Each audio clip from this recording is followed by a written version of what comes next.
एका गावातून दररोज मुली गायब होत होत्या. त्या गावातल्यांना काहीच समजत नव्हतं की मुली कुठे जात होत्या. आता गावातले सगळे वैतागले होते. पोलीस कंप्लेंटही केली तरीही मुली भेटत नव्हत्या.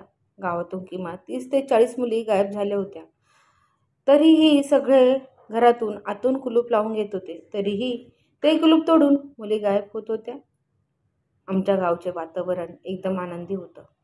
आमच्या गावामध्ये कोणत्याच गोष्टीची कमतरता नव्हती. सगळं काही मस्त, एकमेकांशी गप्पा गोष्टी, सुख-दुःख वाटत असायचे. अचानक एके दिवशी आमच्या शेजारची रेणू गायब झाली. सगळ्यांना तिचं कोणातरी बरोबर काहीतरी असेल, म्हणून ती कोणत्यातरी मुलाबरोबर पळाली असेल, असं सगळ्या गावातल्यांना वाटलं होतं. पण 2-3 दिवसांनी सगळ्या गावामध्ये खळबळ झाली होती. रेणू गेलीये, रेणू गायब झालीये, कोणीतरी मुलाबरोबर पळाली, अशी सगळीकडे अफवा पसरली. तिच्या वडिलांना ही अजिबात भरोसा नव्हता. कारण रेणू कशी होती ती तिच्या वडिलांना चांगलंच माहिती होती. रेणू ही गरीब घराण्यातली मुलगी होती. तिला तिचं घर आणि तिचा परिवार हे असे उद्योग करायला आवडत नव्हते. तिच्या वडील पोलीस कंप्लेंट करायला गेले तेव्हा पोलिसांनी सुद्धा तिच्या वडिलांना ते सांगा तिचं वय किती आहे, ती कॉलेजला जात होती का, तिचं कॉलेज चालू होतं का, असे बरेचसे प्रश्न रेणूच्या वडिलांना विचारले. रेणूचे वडील सगळ्यांना होकार देत होते. काही प्रश्नांना ते नकारही देत होते. एक महत्त्वाचा प्रश्न पोलिसांनी विचारला, तिचं कोणावरती प्रेम होतं का? रेणूचे वडील थोडे जोरात ओरडले आणि म्हणाले, माझी मुलगी चरित्रहीन नाही, ती खूप चांगली मुलगी आहे. तुम्ही असे काहीही प्रश्न कसे विचारतात? तेव्हा पोलीस म्हणाले, तुम्ही रागू नका, हा आमच्या कामाचा एक भाग आहे. पण अहो पोलीस साहेब, माझी मुलगी खरंच तशी नाही. आता दुसऱ्या दिवशी दुसरी मुलगी गायब झाली. आता एक मुलगी असू शकते, पण दुसरी मुलगी असू शकते का? आता गावातल्यांना चिंता पडू लागली होती. एकापाठून अशा खूप मुली गायब होऊ लागल्या होत्या. कधी कधी तर मुलीच्या आईवडील हे घराच्या आतून कुलूप लावून घेत होते, तरी भिंत तोडून आतमध्ये घुसून मुलींना उचलून घेऊन जात होते. पोलीससुद्धा काहीच करू शकत नव्हते. ते सुद्धा रात्रंदिवस काम करू लागले होते. तरीही तिथे काहीच त्यांच्या हाती सुगावा लागला नाही. छोटंसं गाव होतं. त्या गावामध्ये कोण कधी यायचं हे सुद्धा कळायचं. कोण कुठे आलं आहे हे सुद्धा समजलं नाही. पण एवढ्या गावामधून आता एवढ्या मुली गायब झाल्या होत्या आणि त्या कुठे गेल्या आहेत त्याचा सुद्धा आतापता अजून लागला नव्हता. एका गावातल्या एवढ्या मुली एकसोबत कशा बेपत्ता झाल्या असतील? आता सुनील नावाचा एक माणूस गावामध्ये राहत होता. त्याच्यात 3 मुली होत्या. मुली देखण्या आणि सुंदर होत्या. जसं काही त्या अप्सरा वाटत होत्या. त्याच्यातली एक मुलगी गायब झाली होती. तो पोलीस स्टेशनला कंप्लेंट करण्यासाठी आला आणि त्यांनी सांगितलं होतं, माझ्या 3 मुली आहेत. त्याच्यातली एक मुलगी रात्रीपासून घरी आलीच नाही. तुम्ही प्लीज साहेब चौकशी करा, कुठे आहे ती?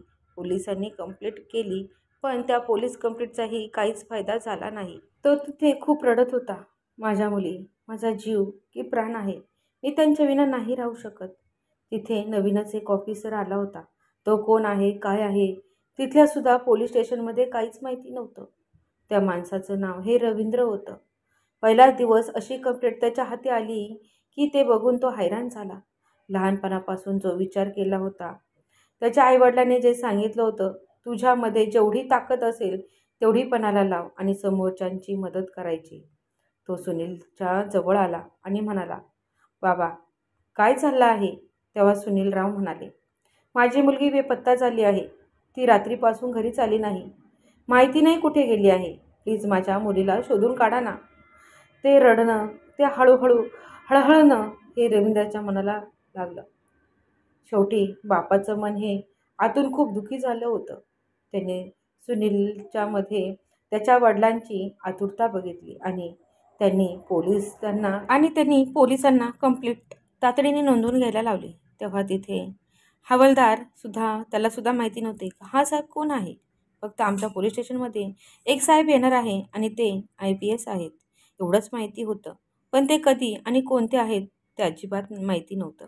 रवींद्र हा पहिलाच पाऊल टाकताच सुनीलरावांना भेटला आणि सुनीलरावांचीच ही पहिली केस भेटली. अशी आगळीवेगळी की ती पिक्चरची स्टोरीच वाटत होती. तिच्या मुळाशी जायचं म्हटल्यानंतर सहजासहजी शक्य नाही. हेही रवींद्र सरांना कळालं होतं, मी एक केस घेतली आहे, पुढे काय करायचं. तेव्हा तुम्ही काही काळजी करू नका. आता हळूहळू सगळी काही पाहणी केली. तिथे आगळं वेगळं असं काहीच भेटलं नाही. सगळा जंगल, सगळा गाव पोलिसांनी पायाखाली तुडवला, पण कुठेच काही सुगावा भेटला नाही. कुठेही कसलीही निशाणी भेटली नाही. आता मुलींचा शोध तर कसा घ्यायचा. तेव्हा गावामध्ये गेल्यानंतर त्या लोकांशी बोलू लागले. तेव्हा त्यांना कळालं, तिथल्या कमीत कमीत 30 ते 40 मुली गायब झाल्या आहेत. एके दिवशी एक मुलगी जाते, परत दुसऱ्या दिवशी एक मुलगी जाते. असं महिनाभर चालू आहे की प्रत्येक घरातून एक एक मुलगी गायब होत आहे.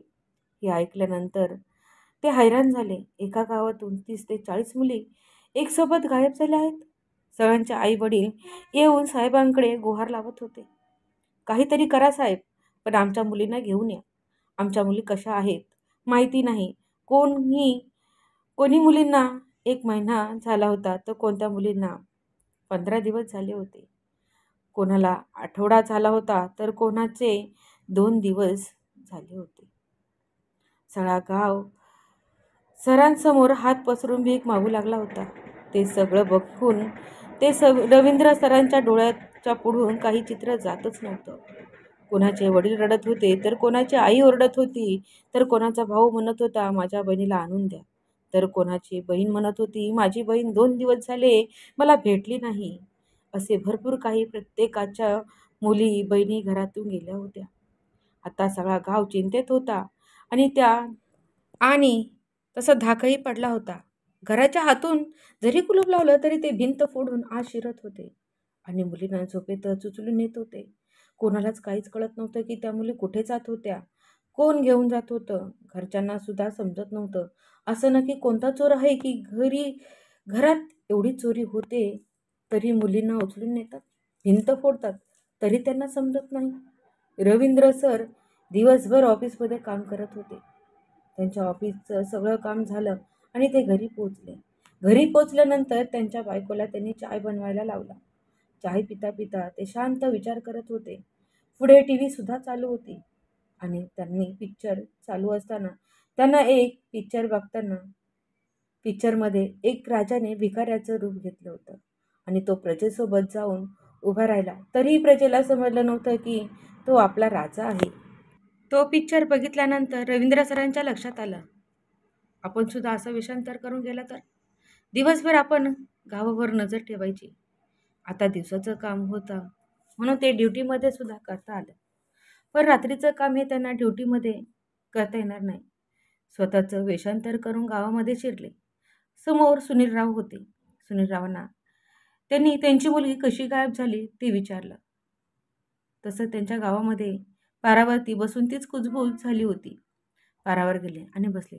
तिथे कुजबूज ऐकल्यानंतर सुनीलराव सुद्धा म्हणाले, माझ्या मुलीला आता 3-4 दिवस झाले आहेत, ते अजूनही घरी आली नाही. असे सगळेजण, कोणाचा बाप तर कोणाचा भाऊ, त्या पारावरती बसून मुलींची वाट बघत होते. तिथे शेजारी मार्केट होतं. मार्केटमध्ये रवींद्र सर फिरायला गेल्यानंतर तिथे असं काहीच वेगळं जाणवलं नाही, पण 2-4 फेरीवाले हे त्यांची नजर जरा बिरबिरत होती. हे रवींद्र सरांच्या लक्षात आले आणि रवींद्र सरांनी त्या फेरीवाल्यांचा पाठलाग करण्याचं ठरवलं. रवींद्र सरांनी अजूनही 3-4 दिवसाची रजा टाकली आणि ते रात्रीचे सुद्धा त्या पारावरती बसून राहत होते. जंगलाचा रस्ता आणि मार्केटचा रस्ता एकच होता, म्हणून ते पारावरती झोपण्याचं त्यांनी नाटक केलं होतं. पण रवींद्र सर हे जागेच होते. त्यांना शेजारच्या जंगलातून काहीतरी पानांचा आवाज आला आणि 2 माणसं गावामध्ये शिरताना दिसली. गावामध्ये शिरलेली 2 माणसांचा त्यांनी हळूवार पाठलाग केला आणि ती माणसं उत्तमरावांच्या घरी जाणार होती. उत्तमरावांच्या घरी त्यांची मुलगी होती. त्यांनी वरून घराची कौलं काढली आणि कौलं काढल्यानंतर एक माणूस आत उतरून मेन दरवाजा खोलला. दुसरा माणूस सुद्धा आतमध्ये गेला. त्यांनी स्प्रे मारल्यानंतर कोणालाच काही समजले नाही. ते भर झोपेत गेले आणि त्यांनी हळूच गौरीला उचललं आणि तिथून निघणार तोच रवींद्र सरांनी त्यांना अडवलं आणि खबरदार, तुम्ही पुढे जाल तर मी तुमच्या डोक्यामध्ये 6 गोळ्या उतरावेल. रवींद्र सरांनी गोळ्याही हवेत उडवली. गोळीच्या आवाजाने सगळे गावकरी बाहेर आले आणि गौरीच्या घरातले सुद्धा बेशुद्ध पाहून गौरीसुद्धा बेशुद्ध होती. उत्तमरावांना उठवत होते तरीही उत्तमराव उठत नव्हते, कारण त्यांच्यावरती त्या स्प्रेचा असर झाला होता. सगळं घर बेशुद्ध होतं. त्यांना सकाळी पहाटे जाग आली. एवढ्या गावात गोंधळात सुद्धा त्यांना काही समजलं नव्हतं. म्हणून तो स्प्रे मारल्यानंतर घर फोडा नाहीतर हाती येऊ द्या, काही समजत नाही.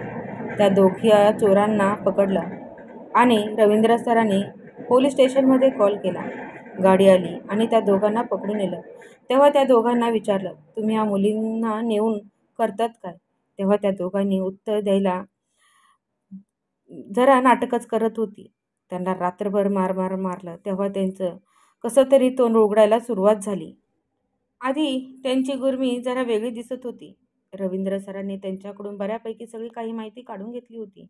ते म्हणत होते, आम्ही इथल्या सुंदर मुली उचलतो आणि बाहेर देशामध्ये त्यांना विकतो. आम्हाला चांगले पैसे भेटतात, पण त्यांना तिकडे नेल्यानंतर काय करतात आम्हाला माहिती नाही, असे त्या दोघांनी सांगितल्यानंतर गौरीला त्यांनी नेलं नाही. ज्या भारतामध्ये मुली होत्या त्यांना पुन्हा त्यांच्या घरी सोडलं, पण बाहेर देशात गेलेल्या मुलींना पुन्हा आणण्याचं रवींद्र सरांनी आश्वासन त्यांच्या आईवडिलांना दिलं. मी तुमच्या मुलींना जमेल तेवढ्या लवकर भारतात आणण्याचा प्रयत्न करेल, असे आश्वासन रवींद्र सरांनी त्यांच्या आईवडिलांना दिलं. आपल्या देशामध्ये असेच अनेक रवींद्र सर तयार होत आणि महिलांचे आणि मुलींचे रक्षण करू, हीच मी देवाजवळ प्रार्थना करेल. तर मित्रांनो, ही व्हिडिओ आवडली असेल तर मित्रांनो, ही गोष्ट पूर्ण काल्पनिक आहे. तिचा कोणाशी काहीही संबंध नाही. संबंध आलाच तो निव्वळ योगायोग समजावा. मित्रांनो, तुम्हाला ही छोटीशी गोष्ट आवडली असेल तर नक्की चॅनलला लाईक करा, शेअर करा. छान छान गोष्टी पाहण्यासाठी क्रियांश रिअल स्टोरी या चॅनलला सबस्क्राईब करा. सगळ्यात पहिली नोटिफिकेशन तुमच्यापर्यंत पोहोचण्यासाठी ऑलवर सेट करून ठेवा. धन्यवाद. भेटूया आपण अशाच नवीन कथेमध्ये. नमस्कार.